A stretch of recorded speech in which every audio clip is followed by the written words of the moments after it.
what is up, and welcome back to another episode of So There's That. I am your hostess, Doing the Mostest, and today we are here to give a review of Netflix's #1 movie over the weekend, Rebel Ridge, starring Pierre. Let's give it up for Aaron.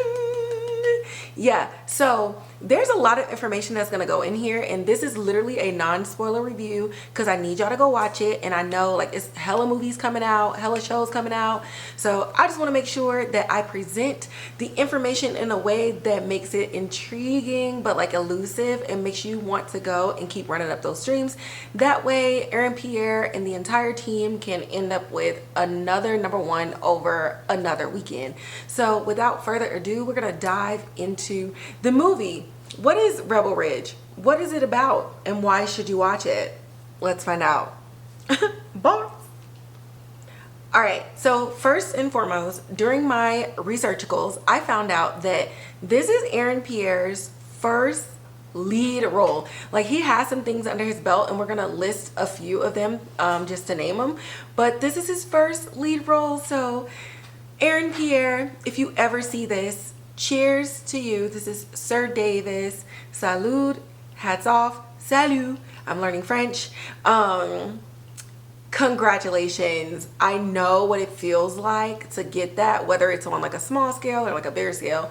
But to be on like this large of a platform and this be like a lead role, like everybody's talking about, like, you know, commission him for the next James Bond and get more action movies out of him. This is super huge. So congratulations to you. I wish you nothing but success. I hope that your agent, your publicist, your manager, and everybody else is out there working for you like they should, so that you can become the superstar that you were always meant to be. So cheers to you.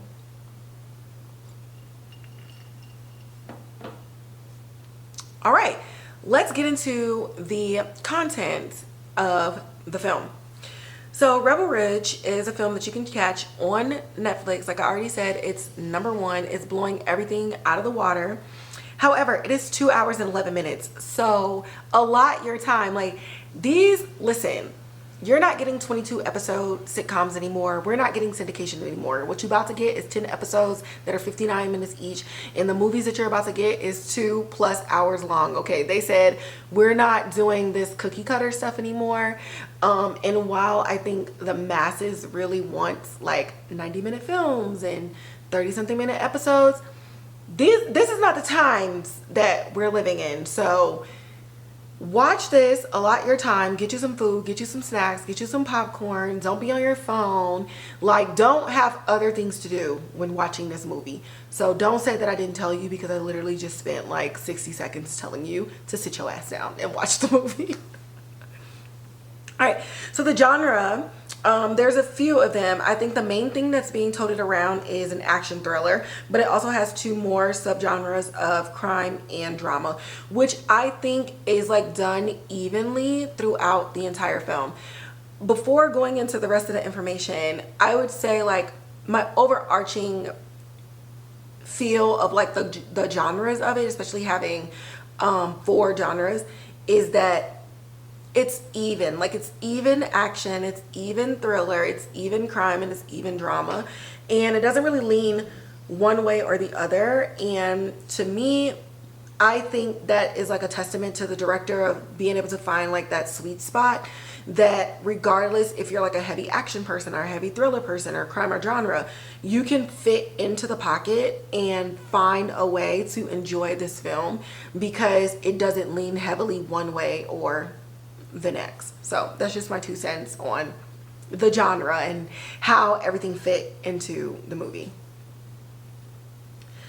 So the logline is: small town cops think Terry is an easy target when they seize a former Marine's life savings. They have no idea how far he's willing to go for justice. The director of this film is Jeremy Saulnier. I knew I was forgetting to do something. I forgot to get on YouTube and look up how he says his name. Let me do that now.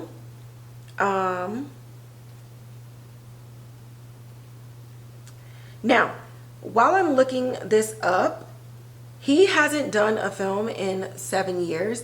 I looked up his IMDb, and he had like a few, like 2012, 2013, 2015, 2018, and then there was like a gap.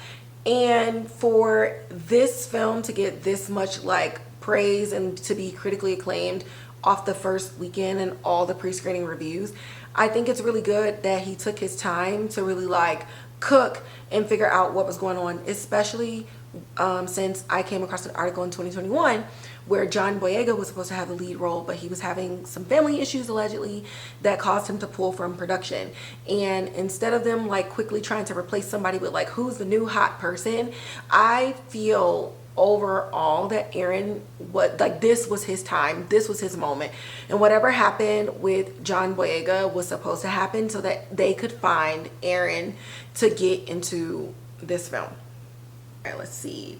Please say your name in this. Give me something. I'm always forgetting something, and now my internet is acting slow. You don't want to play. All right, anyways. Jeremy Saulnier or Saulnier, I don't know. He is 48 years old, and he's a Gemini. Shout out to you, fellow Geminis. I just wanted to add that, mainly because when I looked at his picture, I'm like, oh man, he looks young. And it's not that directors can't be young, but I swear it just feels like young directors, new directors aren't really given chances with big name stars. I know Kirsten Dunst talked about this during like a round table. It was like women directors and like women actresses or whatever, and they were all sitting around the table like, man, you know, we really would love to have like more like women directors, da da da. And Kirsten was like, just go work with them. The problem is you want somebody big named to push behind you. You want a director that already has proven themselves, but how can a new person prove themselves if you don't give them a chance? So I just felt like he seemed young, and so that's what drew me to his age. But anyway, he has directed his films Blue Rain, which came out in 2013, Green Room in 2015, Hold the Dark in 2018, and now Rebel Ridge. The cast includes, and I'm just doing the main cast, Aaron Pierre, who plays Terry Richmond, and he's known for, most recently, he's in season 4 of Genius, which seems like an anthological series about different like black people and the things that they've accomplished in life. So in season 4, they're talking about MLK and Malcolm X. He plays Malcolm X. He was in Brother, which is a movie. Some people were saying that it was kind of like Moonlight, but like not. But something in the same vein or the same tone, which came out in 2022. And The Underground Railroad, which is a TV show, which came out in 2021. It also stars Don Johnson, who plays Chief Sandy Burns. He was in the 2019 Knives Out movie. He was also in Django Unchained in 2012. I've not seen that movie to this day. Will never watch. No offense to you. I love Tarantino, but I can't. And also apparently like super known for Miami Vice. And it appears that he aired on there from 1984 to 1989. Then we have AnnaSophia Robb, who plays Summer McBride. She was in Dr. Death season 2 in 2021. Dr. Death is an amazing series. Go watch it on Peacock. Season 1 and season 2 is about 2 completely different doctors. So good. She was in Little Fires Everywhere, which aired in 2021, as well as The Act, The Gypsy Rose Story in 2019. So we're opening up the movie kind of like setting the tone of like everything that's happening. So he's riding his bike, he got his headphones in when he's knocked over by a cop car on his bike, and it's seeming like a racial discrimination, you fit the profile, stop and frisk type of stop. And he's doing the best that he can under the circumstances, especially, you know, riding a bike while being black. Like, okay, so we can't ride bikes anymore. And they're like, oh, well, you didn't adhere to the same traffic as you would in a car, so we're going to get you for a traffic violation. We're going to check your pockets. We're going to check your backpack. We're going to do all this other stuff. And they find money in his backpack, and they're like, what is this? Is it drugs? Because black. And they're in Alabama, so duh. And he's like, look, I done sold everything I own. I'm literally just trying to bail my cousin out of jail. Like, it's something super minor. And the rest, we finna get this boat. Like, we finna just chop it up. Like, this is my cousin. You know, he's like a brother to me. And they're doing, you know, the suspicious thing. And they're like, well, we're gonna take this money and you can like file some charges, declare in 30 days or this and the third. But this seeming like some drug stuff to me. And he like, I literally like just told y'all what was up. So they're watching him and, you know, they're doing everything. One cop is like seeming like he's doing his job, and then the other cop seems very much crooked. And they're checking out his tattoos, and they're like, oh, so you were in the Marines. Oh, like you were in this regiment. Like, oh, I was in the Marines too, blah, blah, blah, blah. So they're just kind of chopping it up, and it seems like he's finding like some ground with one of the policemen in this vein. But ultimately what ends up happening is they leave with his money, write him like a little citation or whatever, and was just like, you could take it up with the courts. And so that kind of like lays the ground for the film. And him being a Marine is very important and very prevalent in the film because he is a man who has a particular set of skills that he will use. Okay, he will find you, okay, and he will kill you. And one thing that I really wanted to stop on in this is like, so he got discharged honorably, but once a Marine, always a Marine. Like, you can literally find them anywhere. The Marine is like the divine nine, like sorority and fraternity. Like, once they find each other, it's like hoorah across the room. And but the thing about it, like being black and being in the military, especially in the United States of America, I don't know, I didn't serve outside of this country, but I served in this country.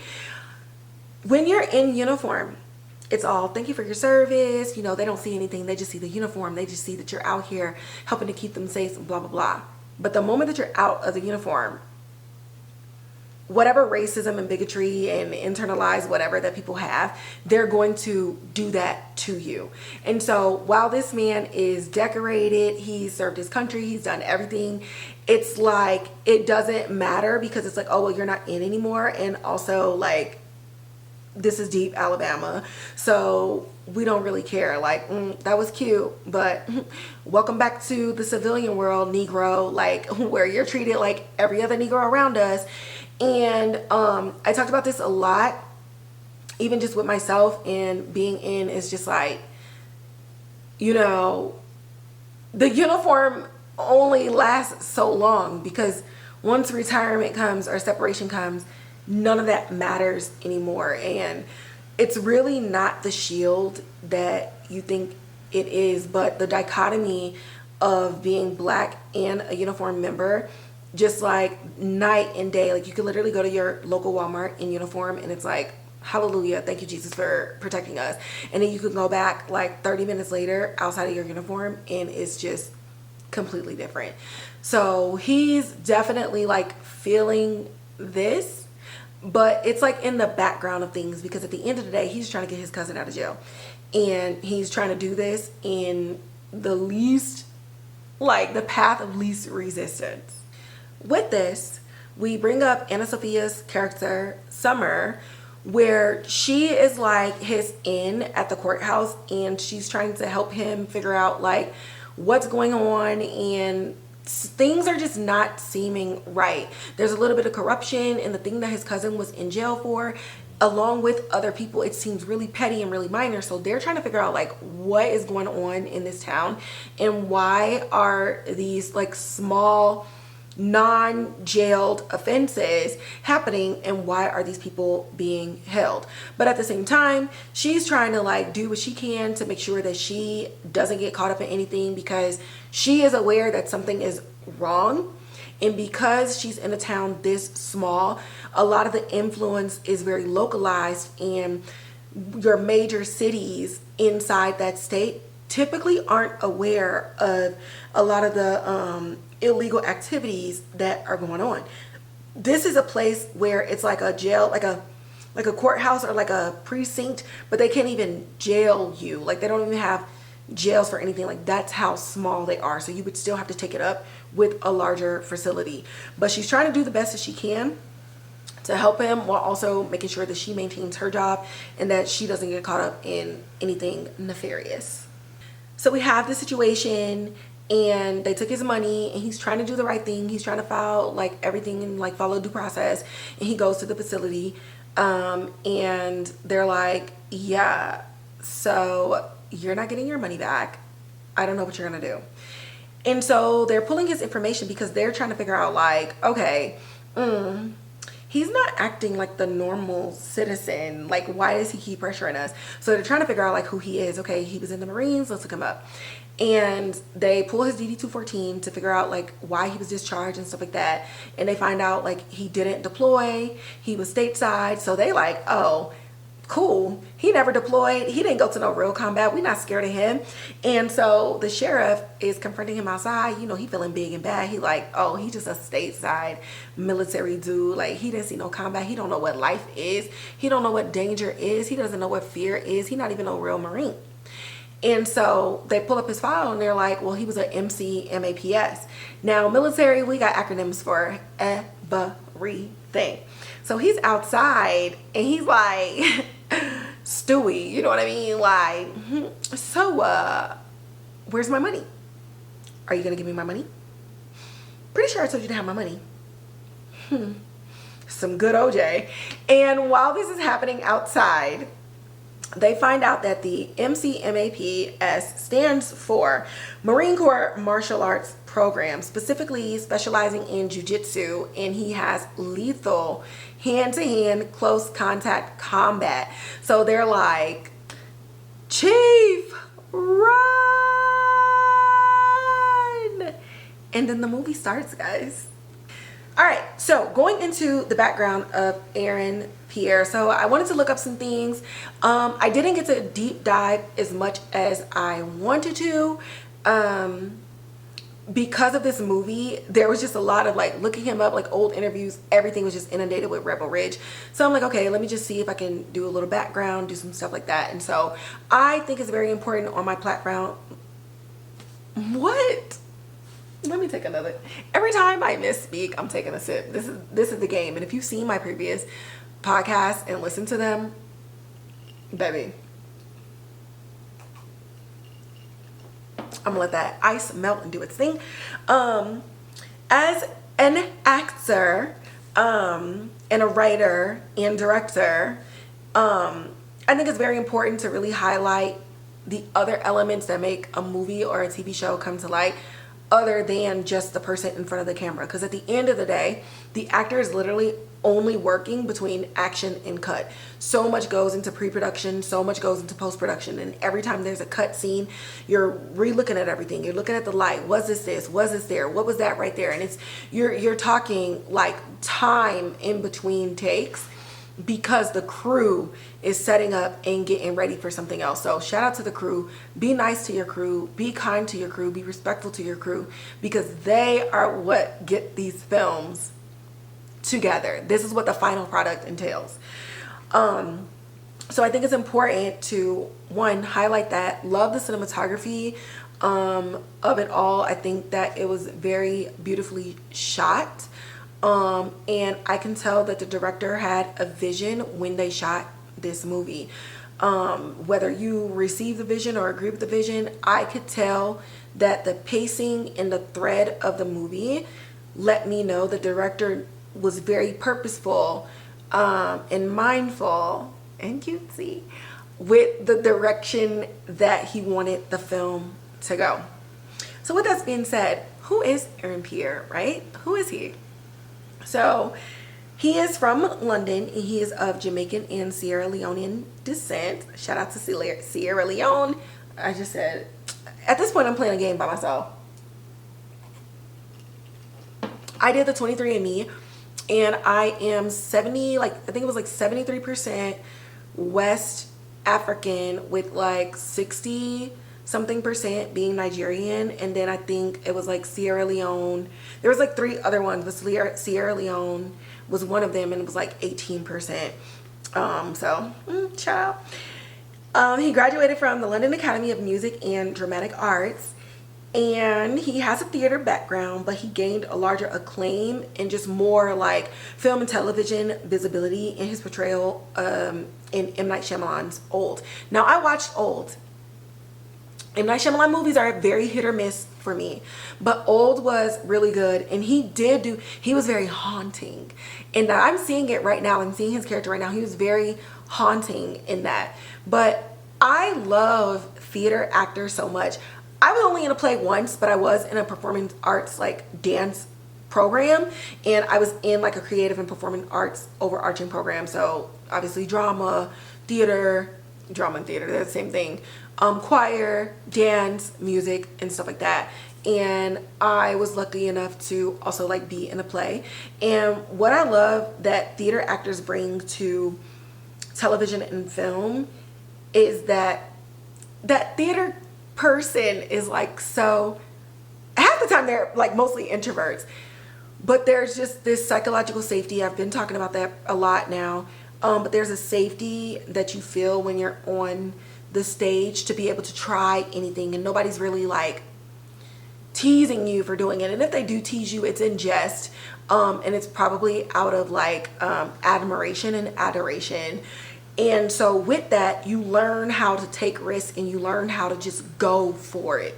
And while it's not on like the grandest of scales in film and television, because the camera is right there in your face, so you have to like project it more internally than externally, theater actors that go into film and television take bold risks in the way that they portray characters. And the way that he portrayed Terry Richmond was just very nuanced. It was very subtle, but it was very powerful. He had one goal and one goal in mind, and people are getting in the way of that goal. And so just the physical acting that he did, the emotional acting that he did, the action that he learned jujitsu for this role. And that's another thing with theater actors. It's like, oh, I gotta speak French, I'm gonna learn French. I gotta learn how to dance, I'm gonna learn how to dance. I gotta tap, I gotta do ballet, I gotta learn how to fight, I gotta learn how to like ride a motorcycle. They are not afraid to go there, because in theater, you do, and you have to trust that person to pick you up. You have to trust that person to like stab you or slap you or do whatever. And so the approach that theater actors take to roles, not just like trying to be method actors, because most theater actors that I love and follow aren't method actors. They like to be very aware of what they're doing while also embodying everything that the character is, so that they can bring an authenticity to it. So Aaron Pierre is definitely like super authentic, and all the work that he's done up until this point has absolutely paid off. Like I said, this was his first like lead, like getting your first paid lead role, principal actor, number one on the call sheet. I don't want to make this about me, but I literally just got my first lead role. Like, it's crazy. I can't imagine how he feels. And I saw this interview on the red carpet. He was coming up to somebody, and they were giving him like this little microphone, and he was like, oh my God, look at it, it's so cute. Like, just the energy and the excitement and just his smile, which is so beautiful. You could just tell that he's really soaking up, like, this is my moment. His agent got the call, he came, he delivered. And it's not to say that John Boyega wouldn't have done a good job either. John Boyega is an incredible actor. They're both from London. The British actors are really doing a great job. Their accent work is like insane, just very unclockable. And so I'm pretty sure like John Boyega has watched this and called him up or emailed him or something and was like, bruh, you did that.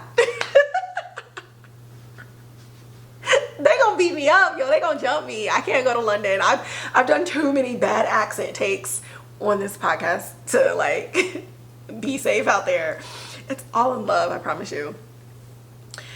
With that, okay, because like I said, this is a non-spoiler review. Just know the ending to me, this is my opinion, the ending to me felt like a soft version of John Wick, the first movie, where he's in motion. If at this point, if you haven't seen John Wick, I'm sorry.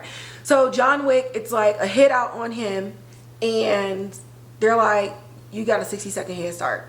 And so John Wick is moving, he's in motion, he's trying to figure out, okay, how am I gonna survive this hit out on me? And then the movie is over. And so I don't know what it's technically called, but I call it a moving ending.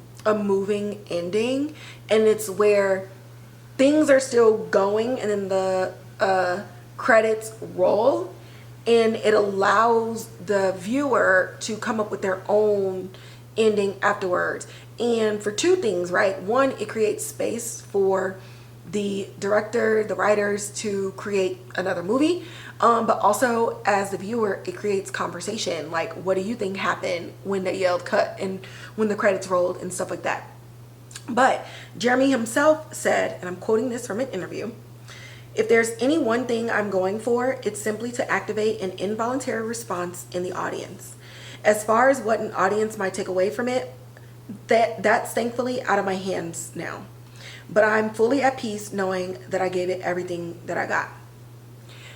And honestly, that's all you can do. When you can walk away from a project or anything that you do that your name is attached to, and you said, with everything in me, with all the tools and the knowledge and experience that I have, I literally put it all on the table in this project, and I'm good, I'm satisfied. That's all you can do. So Jeremy, I hope that you are very proud of this project, regardless of any maybe negative reviews or anything like that, because you can tell that there was a lot of love and a lot of passion poured into this, and you could tell that there was a lot of trust between the actors themselves as cast members and between the cast and the crew. It was really good. It was a solid film, and I think that you should watch it. Action is not my go-to at all. My go-to is horror, like horror. Then it's like all the subgenres of horror, like suspense, psychological thriller, stuff like that. And then I move to comedy, and then I'll go to like drama, like boohoo crying drama. Like when I feel like I haven't cried in a long time, I'm gonna go watch something that makes me cry, like This Is Us.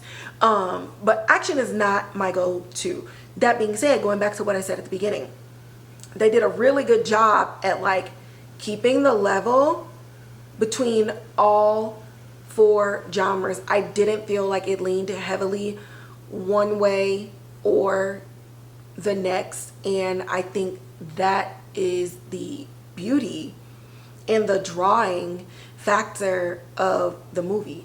No matter if you like action, thriller, drama, mystery, crime, or whatever, you will enjoy this movie, and the ending will absolutely give you something to talk about. So there's that on Rebel Ridge, #1 movie on Netflix. Check it out. I hope you like it.